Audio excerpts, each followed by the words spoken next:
Goiás já tem 4 casos confirmados de coronavírus e 85 casos suspeitos sendo investigados. Para tentar evitar a contaminação, a Secretaria de Saúde do Estado suspendeu as aulas nas escolas estaduais. Mas em cada cidade cabe à Prefeitura adotar ou não a suspensão nas escolas municipais. Vamos ver na reportagem como fica a situação aqui no entorno.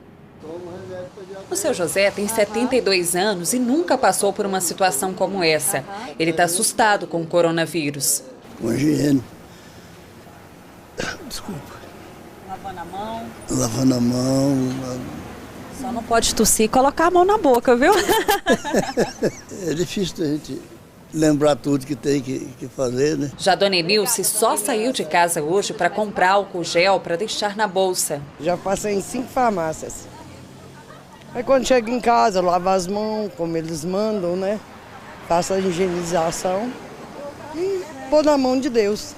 E como mais uma medida para evitar a contaminação por coronavírus, alguns municípios do entorno do Distrito Federal seguiu a recomendação do governo estadual em suspender as aulas da rede pública e privada por 15 dias. Em Formosa, além da suspensão das aulas a partir de hoje, o decreto municipal sugere também que o atendimento nas agências bancárias seja limitado a 50 pessoas por vez e que o atendimento na saúde e órgãos públicos seja limitado para evitar o contato de muita gente. O mesmo em Águas Lindas de Goiás. A Câmara de Vereadores publicou um ofício pedindo a suspensão das atividades na educação e também de emissão de alvarás para eventos com grande público e que sejam priorizados os atendimentos na saúde pública de casos suspeitos de coronavírus. Já Lusiânia, Valparaíso, Cidade Ocidental e Novo Gama programaram uma reunião para hoje às 4 da tarde para discutir os termos dessa suspensão das aulas, que deve acontecer a partir de amanhã. Em Cristalina, os alunos vão ficar sem aulas a partir de quarta-feira. A dona Ivaneide já está se programando para cuidar das 2 netas durante esses 15 dias. Vai ficar comigo, né? Uma mora com a outra avó e os 3 netos moram comigo, eu não, confiando só no Senhor.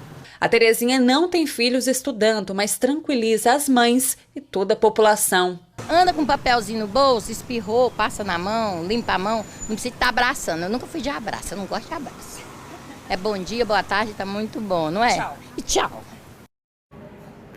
Lembrando que, por exemplo, em Cidade Ocidental ainda está tendo aula, apesar do decreto do governador Ronaldo Caiado de suspender as aulas. Isso porque o prazo dado pelo governo para a suspensão das aulas é até o dia 18, no caso, quarta-feira.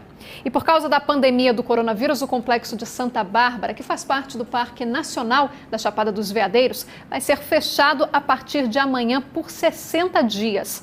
Em nota, a Secretaria de Turismo do município de Cavalcante diz que a intenção é evitar que o fluxo de turismo no local não se torne um canal de contaminação e transmissão do coronavírus. O complexo, que é composto por 3 cachoeiras, é um dos locais mais visitados de toda a Chapada. Recebe por mês mais de 4.000 pessoas vindas de toda a parte do país. E uma das principais dúvidas da população é saber quando e se deve fazer o exame que detecta o vírus, já que os sintomas da Covid-19 são muito parecidos com o de outras doenças. Em fevereiro, a Luciara foi para o Rio de Janeiro passar o carnaval. Na volta para Goiânia, estava com febre, nariz escorrendo, calafrio, ardência nos olhos e dor de garganta. Procurou então um posto de saúde perto de onde mora, no Parque Anhanguera. Eu fui em lugares bem contagiosos, né? E a Secretaria de Saúde, eu acho que ela foi omissa. Sem atendimento, de lá foi para uma unidade de saúde da Prefeitura no Novo Horizonte. Mas saiu sem fazer nenhum exame para detectar se estava ou não com o novo coronavírus. Eu passei por 2 unidades de saúde e deixei dados, deixei todos, não tem como não me achar. Eu ainda fui num hospital privado, num laboratório privado, onde fui informada que eles não fazem se eu não estiver internada no hospital. Sem saber o que tem ao certo, a Luciara, que trabalha com idosos, está há 2 semanas sem fazer os atendimentos de fonoaudiologia. Os sintomas do novo coronavírus são muito parecidos com os sintomas de uma gripe ou de um resfriado. E é por esse motivo que ainda confundem tanta gente. Por conta disso, o Bom Dia Goiás foi conversar com uma das mais experientes infectologistas aqui do estado.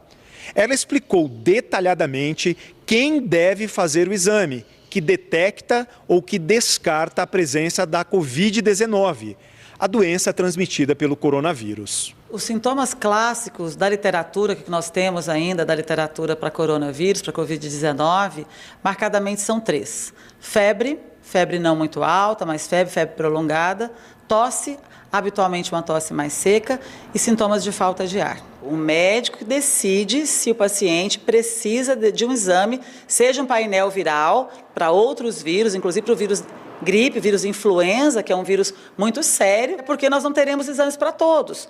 Nós temos que deixar os exames para as pessoas que estão doentes. A infectologista explica ainda por que é tão importante lavar as mãos, sempre. Se você tem ao lado de você alguém que espirrou, que alguém que tossiu, isso gera gotículas, que são moléculas de água, que vai ter vírus pesado, elas vão cair na mesa, na cadeira, e você vai encostar sua mão. E você vai encostar sua mão na boca, no nariz, e aí sim você vai se contaminar. Então você tem que manter uma higiene das mãos bastante rigorosa. E por que nem todo mundo precisa usar máscara?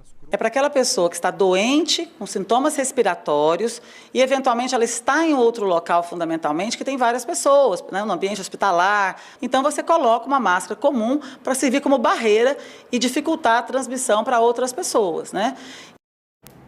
E para continuar falando sobre esse assunto, eu recebo hoje aqui no estúdio o médico doutor Celso Ricardo. Doutor, obrigada pela sua participação aqui no Jornal Anhanguera. Apesar da gente falar muito aqui sobre esse caso, em todos os jornais inclusive, ainda se tem muita dúvida. Então vamos começar com um panorama. Qual é a nossa situação atual aqui no entorno, nos nossos municípios aqui? Primeiramente, boa tarde a todos os telespectadores, né? É com muita felicidade que a gente vem divulgar essas informações, porque vai fazer parte de um plano de contingência. Inclusive, nossos hábitos vão mudar. Esse aperto de mão inicial, ele vai ter que ser mudado. Então, assim, a ideia é que a gente informe a população para não causar um alarme desnecessário e que as pessoas tenham uma consciência de que cada um agora vai ter que fazer sua parte. Atualmente, a gente não tem caso confirmado nos municípios, né? E uma coisa muito importante é falar que em qualquer momento podemos sim ter um caso, porque é uma gripe como as outras gripes, só que essa tem uma característica de se espalhar mais fácil. É um vírus novo, né, que a doença começou agora em dezembro de 2019, então a gente tem aí, está no 3º mês do ano, e a gente já tem um número muito absurdo de casos no mundo, por isso que ela tem essa característica já de pandemia, pela facilidade de transmissão. E por essa facilidade, a gente tem que começar agora a mudar os nossos hábitos, né? E doutor, muita gente está preocupada pela proximidade aqui do Distrito Federal, né? Lá já tem casos confirmados.